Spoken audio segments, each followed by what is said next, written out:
Shalom, selamat pagi Bapak Ibu dan siswa-siswi SMA Kristen Sunodia.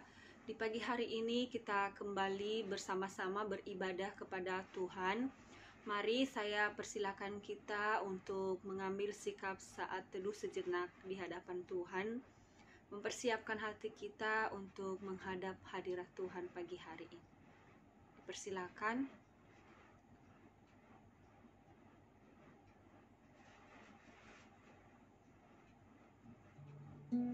Kasih setia Tuhan di dalam kehidupan kita tak pernah habisnya. Selalu baru setiap hari, setiap pagi. Mari kita naikkan syukur kepadanya, kita naikkan pujian. Engkau adalah bagianku.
Berdoa. Sungguh benar ya Bapa bahwa Engkau Allah yang tak pernah meninggalkan kami. Kasih setia Tuhan selalu baru setiap hari. Terima kasih ya Tuhan kalau saat ini kami masih bisa bernafas. Kami masih bisa beribadah kepada Tuhan melalui virtual saat ini. Tuhan, terima kasih Engkau berikan kami kesempatan itu. Dan kami menyerahkan ke dalam tangan Tuhan untuk kesempatan kami beribadah kepadamu saat ini ya Allah. Biarlah Engkau yang menolong kami dengan sungguh-sungguh untuk kami boleh memberikan hati kami, hidup kami, dan terlebih telinga kami untuk mendengarkan, merenungkan firman-Mu. Di dalam nama Tuhan Yesus kami bersyukur dan berdoa. Amin. Bapak Ibu dan anak-anak yang dikasihi oleh Tuhan, sebelum kita mendengarkan firman Tuhan, kita bernyanyi satu lagu lagi, Menyenangkan-Mu. Kita menyatakan kepada Tuhan, Tuhan ku mau menyenangkan-Mu, Tuhan ku serahkan hatiku.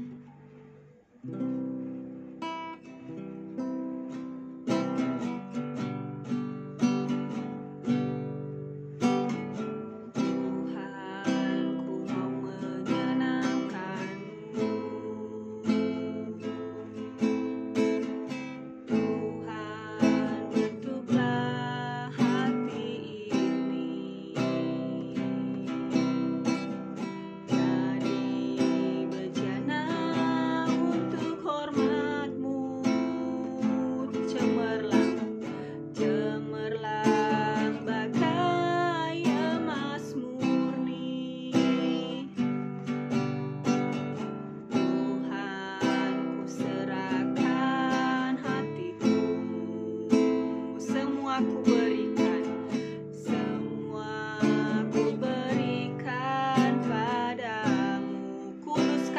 hingga tulus selalu.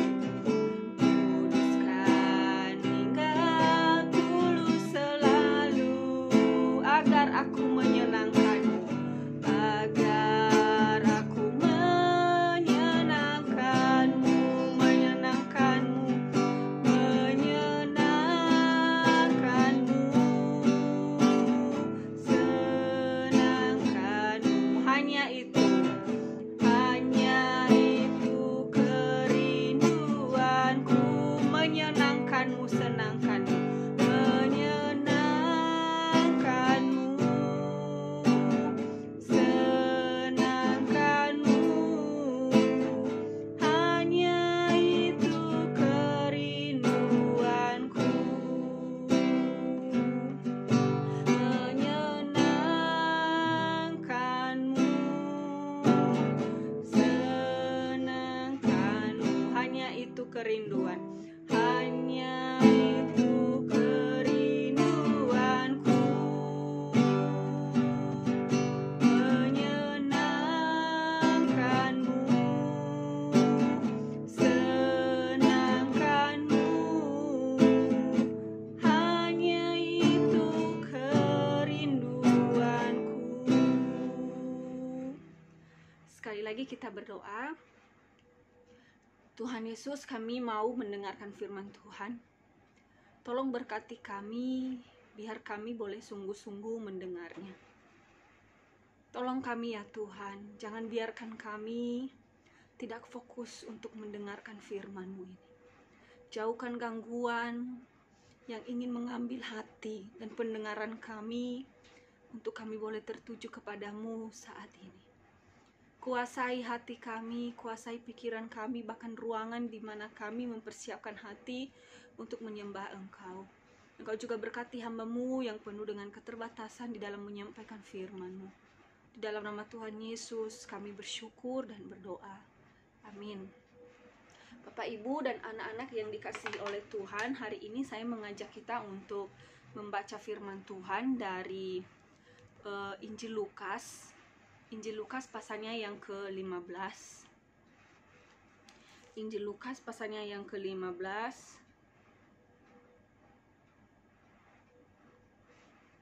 Ayat yang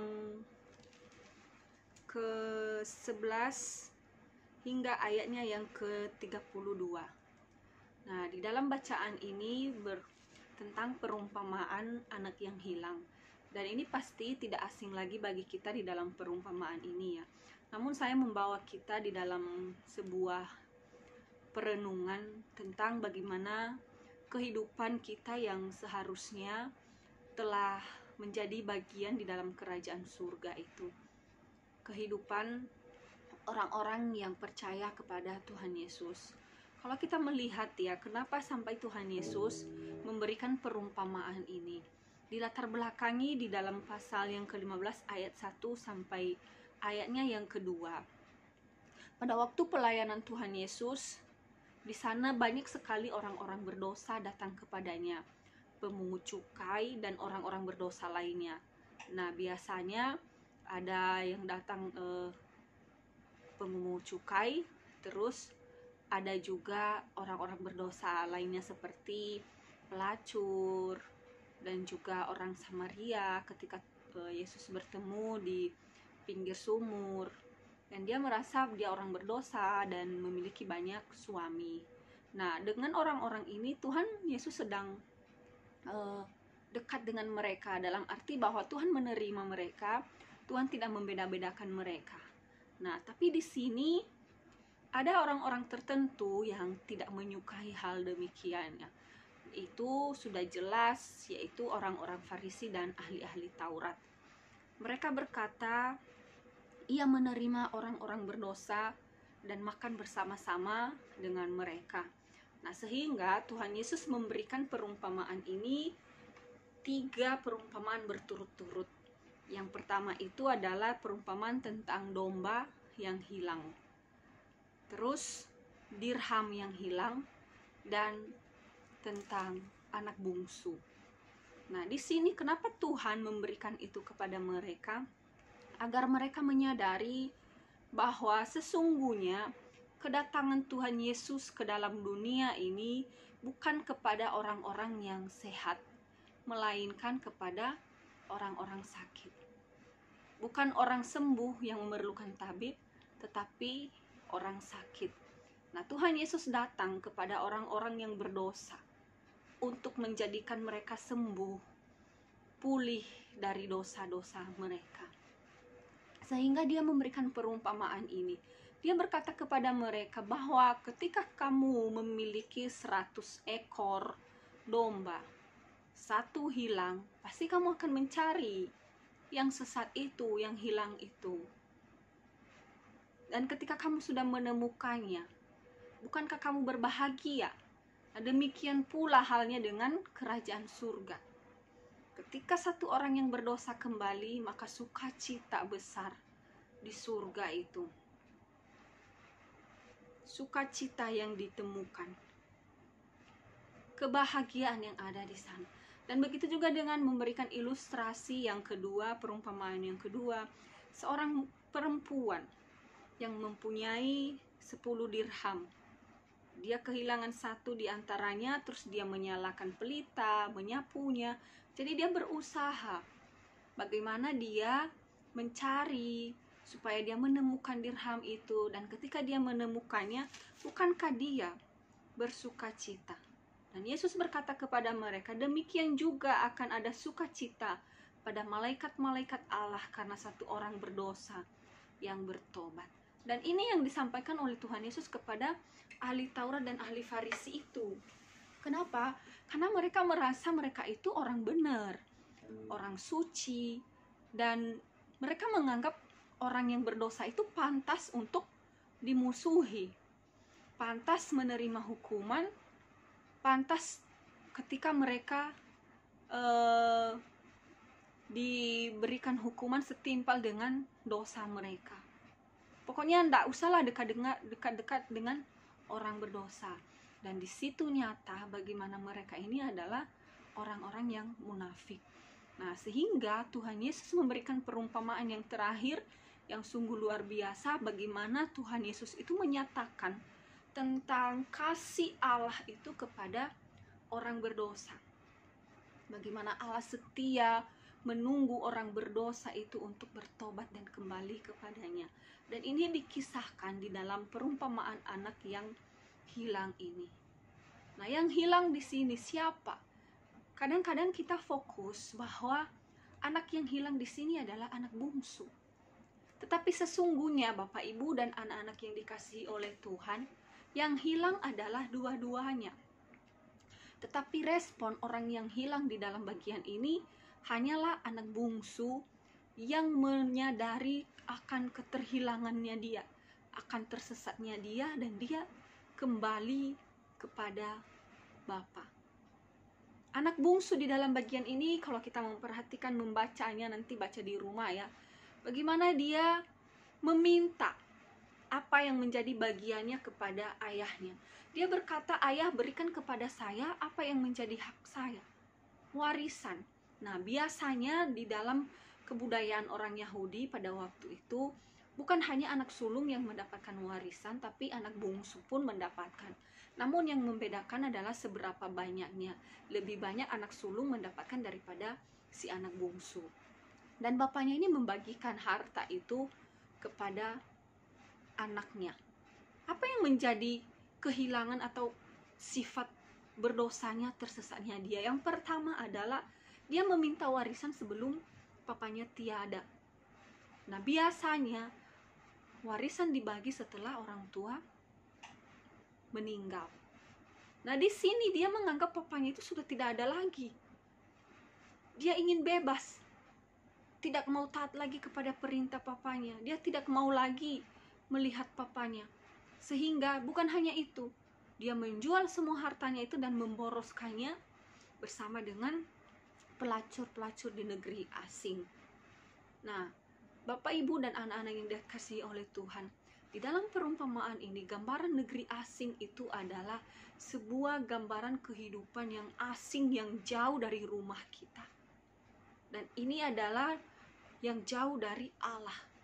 Kehidupan yang jauh dari Allah. Tidak ada lagi takut akan Tuhan di sana. Kehidupannya hanya menikmati kehidupan duniawi, kesenangan duniawi. Dan di dalam bagian ini juga memperlihatkan kepada kita bahwa sebetulnya kesenangan-kesenangan duniawi itu terbatas. Tidak selamanya kita bisa menikmatinya. Ini dibuktikan dengan anak bungsu ini. Dia berfoya-foya dan sampai pada akhirnya timbul kelaparan dan habislah semua apa yang menjadi miliknya itu. Sehingga yang terjadi, dia lapar, untuk mencari pekerjaan pun susah, bahkan meminta sisa makanan babi pun tidak diberikan oleh orang-orang yang bekerja di sana. Sehingga dia teringat kepada bapaknya. Dia berkata bahwa upahan bapakku di rumah, orang yang bekerja di rumah, tidak seperti saya. Lebih enak makanan mereka di sana. Aku berdosa. Aku pergi ke rumah bapakku dan menjadi salah satu upahannya. Saya tidak layak lagi disebut anak bapak. Bapak, ibu, dan anak-anak yang dikasihi oleh Tuhan. Di sini ketika dia menderita melarat, dia menyadari bahwa dia telah bersalah kepada bapaknya. Dia berdosa kepada bapaknya, kepada surga. Sehingga dengan menyadari hal itu, apapun resikonya, dia tetap kembali. Mau dihukum pun atau apapun itu dia akan terima. Yang penting dia sudah menemukan bahwa hanya satu tempat yang paling aman, yang paling nyaman adalah rumah bapaknya untuk kembali. Nah, jadi apa yang dimaksud di dalam bagian ini? Begitu pula di dalam kehidupan kita. Ketika kita jauh dari Tuhan, kita tidak mengasihi Tuhan, hidup berfoya-foya, menikmati segala sesuatu yang ada di dalam dunia ini. Itu nikmat, iya, nikmat sekali. Tetapi apakah ada damai sejahtera di dalam hati kita kalau tidak ada yang namanya Tuhan? Kekosongan hati kita ini hanya bisa diisi oleh Tuhan yang empunya hidup kita. Ketika kita sudah dekat kepada Tuhan, kesulitan apapun di dalam dunia ini, kita tetap merasakan damai sejahtera, sukacita. Kenapa? Karena kita memiliki apa yang tidak dimiliki oleh orang luar di luar sana yang tidak percaya kepada Tuhan. Dan anak bungsu ini menyadari hal itu, bahwa tidak ada lagi tempat yang aman, tempat pemenuhan kebutuhan selain di rumah bapaknya. Dan dia menyadari dia orang berdosa dan datang kembali kepada bapaknya. Anak yang kedua di sini, anak sulung, dia pun terhilang walaupun dia masih di dalam rumah bapaknya. Ketika anak adiknya ini pulang, dia bertanya, kenapa kok ada suara musik di sana? Dan pembantu atau yang kerja di rumah bapaknya itu bilang, adikmu sudah pulang dan bapakmu menyembeli lembu, menyembeli. Coba kita baca ya di ayatnya yang ke 30 ke 29. Tetapi ia menjawab, ayahnya katanya telah ayatnya yang ke 27, mulai dari 27. Jawab hamba itu, adikmu telah kembali dan ayahmu telah menyembelih anak lembu. Terus bukan hanya itu, dia juga mengadakan pesta untuk adikmu. Nah, anak sulung ini marah. Dia tidak mau masuk. Dan dia malah protes, menganggap bahwa perlakuan ayahnya itu tidak adil. Kenapa? Karena dia berkata, aku telah bertahun-tahun melayani Bapa dan belum pernah aku melanggar perintah Bapa. Tetapi kepadaku belum pernah Bapa memberikan seekor anak kambing untuk bersukacita dengan sahabat-sahabatku. Dia menyampaikan bahwa seakan papanya ini tidak adil. Dia marah, dia tidak memaafkan si bungsu itu. Harusnya si bungsu itu harus dihukum, harus mendapatkan pukulan. Kalau tidak usah lagi dia terima di rumah itu. Dan dia berkata, saya tidak pernah melanggar perintah Bapak. Tapi bapaknya bilang apa? Anakku, engkau bersama-sama dengan aku dan segala kepunyaanku adalah kepunyaanmu. Kita patut bersukacita dan bergembira karena adikmu telah mati dan menjadi hidup kembali. ia telah hilang dan didapatkan kembali. Nah, di dalam bagian ini, gambaran si sulung adalah gambaran orang-orang Farisi dan ahli Taurat. Dan mungkin kita juga ada di sana. Kita setia beribadah kepada Tuhan, kita memiliki persekutuan dengan Tuhan, tetapi kita tidak mengenal Allah yang sesungguhnya. Kita tidak merasakan kasih-Nya karena kita hanya menuntut balas. Ketika kita sudah melayani Tuhan, kita sudah berdoa, harusnya Tuhan membalas itu. Harusnya Tuhan melihat, memperhitungkan apa yang saya lakukan. Dia tidak melihat gambaran kasih Allah yang besar itu di dalam kehidupannya. Dia tidak mengenal Allah yang sesungguhnya. Bahkan dia tidak bersuka cita ketika adiknya itu pulang. Hilang di dalam bagian ini, dalam makna rohani adalah tersesat, jauh dari Tuhan. Hidupnya tidak ada di dalam Tuhan, tetapi dia hidup kembali. Dia memiliki persekutuan lagi dengan Tuhan.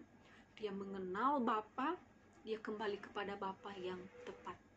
Dan itu yang dirasakan, yang dialamin oleh si bungsu. Dan papanya itu berkata kepada si sulung, harusnya kita bersuka cita. Sama dengan gambaran itu juga Bapak Ibu. Kita bersuka cita terhadap apa yang disukai oleh Allah. Kita mencintai apa yang dicintai Allah, membenci apa yang dibenci Allah. Harusnya kehidupan kita seperti itu. Tetapi ini orang Farisi dan ahli Taurat, mereka tidak demikian. Justru mereka marah pada waktu satu orang bertobat datang kepada Tuhan. Bapak, Ibu, dan anak-anak yang dikasihi oleh Tuhan, kesempatan bagi kita. Firman Tuhan ini menguatkan kita. Betapa sabarnya ayah di dalam bagian ini. Ketika dia melihat pulang si bungsu itu, dari jauh dia melihatnya, dia bersukacita berlari, memeluk, menciumnya, bahkan memberikan dia baju, jubah yang indah, cincin, dan sepatu. Itu adalah lambang sukacita surga yang dialami, kebahagiaan yang dirasakan, yang dinikmati oleh Allah ketika satu orang bertobat datang kembali kepadanya. Dan harusnya kita seperti itu. Teman kita yang dulunya suka merokok, terus yang suka berkata kasar, ketika dia bertobat, kita harus senang. Bukan ngeledek dia, tumben, sok rohani. Tidak seperti itu. Tapi kita menyukai itu. Bahkan di dalam diri kita sendiri, kita sudah jauh dari Tuhan, kita memiliki kekuatan, keberanian untuk menghampiri Allah, untuk datang kepadanya. Seperti si bungsu. Sudah terlalu jauh kita dari Tuhan, maka ketika kita datang hari ini kepadanya, mohon ampun, kembali lagi bersekutu dengan dia, maka dia setia menunggu dan menerima kita kembali. Mari Bapak, Ibu, dan anak-anak yang dikasihi oleh Tuhan, biarlah firman Tuhan ini menjadi kekuatan bagi kita, untuk kita juga menjadi anak-anak Tuhan yang rindu membagikan Injil, kabar keselamatan kepada orang-orang yang tersesat di luar sana. Orang-orang yang belum percaya kepada Tuhan, maka satu jiwa diselamatkan, itu menjadi sukacita yang besar di dalam kerajaan surga. Dan sukacita juga bagi kita, karena kita membawa jiwa-jiwa yang belum terselamatkan, boleh terselamatkan, dan kita bersama-sama menikmati surga yang mulia, yang kekal itu. Demikian firman Tuhan, mari kita bersatu di dalam doa untuk menutup renungan pagi hari ini. Mari kita berdoa. Bapa kami yang di surga, kami mengucap syukur kepadamu ya Tuhan, untuk pertolongan Tuhan bagi kami. Engkau telah memberkati ibadah kami dari awal hingga selesai. Biarlah segala puji-pujian kami, bahkan firman Tuhan ini ya Bapa, boleh terus termaterai di dalam hati kami. Bahkan kami boleh menjadi anak-anak Tuhan yang berubah di dalam kehidupan kami ini. Ketika kami hanya menikmati kesenangan dunia saat ini ya Bapa, tolong kami ya Bapa untuk kami kembali kepada Tuhan, memiliki persekutuan dengan Tuhan, mengasihi Engkau. Dan kami juga ya Tuhan tidak seperti anak sulung yang tidak bergembira, bersuka cita dengan apa yang Engkau sukai. Tolong kami ya Tuhan Yesus, untuk kami boleh terus hidup di dalam Kristus, mengenal Engkau lebih dalam lagi. Berkati Bapak Ibu guru yang sepanjang hari ini mengajar anak-anak SMA, dan begitu juga dengan anak-anak kami ya Tuhan, berikan mereka kesehatan selalu, konsentrasi belajar, minat belajar, mereka boleh bersemangat, bahkan menyukai pembelajaran daring ini. Kami terus menyerahkan ke dalam tangan Tuhan untuk bangsa negara kami ya Tuhan Yesus. Biarlah Engkau tolong di dalam setiap pemerintahan, kebijakan-kebijakan yang ada. Bahkan saat ini kami bersyukur para ilmu yang telah Engkau berikan ilmu untuk mereka, sehingga mereka boleh ya Tuhan Yesus menemukan vaksin untuk virus corona ini. Biarlah ya Tuhan, dengan penanganan yang baik, vaksin ini nanti kalau sudah bisa disebarkan kepada seluruh masyarakat, itu boleh menjadi kesembuhan dan ketahanan tubuh di dalam semua masyarakat, sehingga kami boleh kembali ya Tuhan beraktivitas seperti semula. Terima kasih ya Tuhan, kami menyerahkan semuanya ke dalam tangan Tuhan, karena kami percaya Engkau Allah yang berkuasa, Allah yang menopang kami, bahkan memelihara kami sepanjang hari ini. Di dalam nama Tuhan Yesus kami bersyukur dan berdoa. Amin. Bapak Ibu dan anak-anak, ibadah selesai, silakan bersaat teduh. Selamat beraktivitas, Tuhan Yesus memberkati kita semua.